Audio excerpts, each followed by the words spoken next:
Salvete omnes. Let's continue with the Aeneid, Book 4. Spelunquam dido dux et Troianus eandem deveniunt, prima et tellus et pro nuba iuno dant signum, fusse regnes et conscius aeter connubiis sumo coloverunt vertice nympae. Dido and the Trojan leader arrive at the same cave. Both first Earth and the matron of honor Juno give the signal. Fires gleamed, and upper air, witness to the marriage, gleamed, and nymphs howl from the highest peak.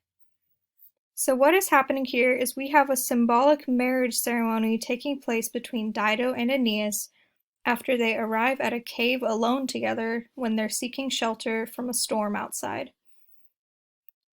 So this first sentence is quite simple. Just Dido and the Trojan leader, aka Aeneas, arrive at the same cave. They're in a cave alone together. Both ancient Earth, prima, you can extend that to mean ancient Earth, and notice Tellus is capitalized, it's a proper name. It is a primordial earth goddess who is often associated with weddings like Juno is. So both ancient Earth and Juno as a matron of honor give a signal, or give the signal. So this part is saying that Juno and Tellus both approve of the marriage, and they are symbolically present to consent to the marriage and sponsor it.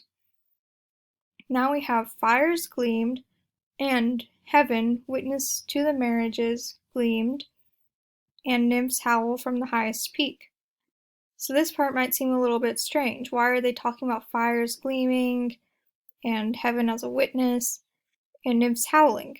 You might think it's just a setting at first, just setting the scene and building up nature as being all around Dido and Aeneas, but this is actually symbolic of rituals that take place during a Roman wedding ceremony.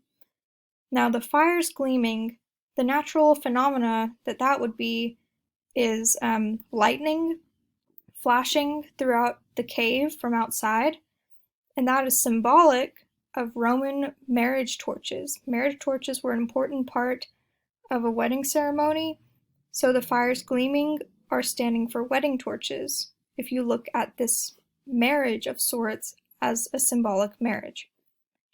Now, witness upper air, or heaven, witness to the marriages, we just have another witness, and connubiis is just a symbolic or poetic plural.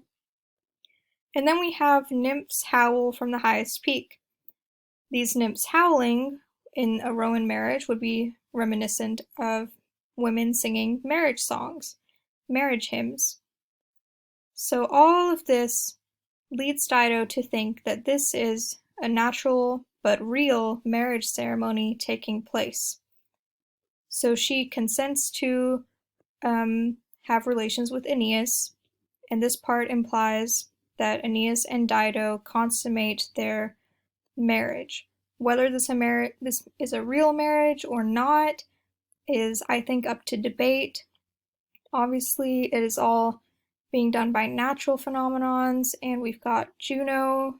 So we do have a goddess, two goddesses, present for the marriage, but this marriage, you can't really call it an official marriage because it's not done in a proper way. It's done in nature. These ceremonies are done through natural phenomenon, as I've said multiple times. But anyways, what is happening here? Aeneas and Dido are consummating their marriage, and this is going to lead to some trouble for them, as we will see.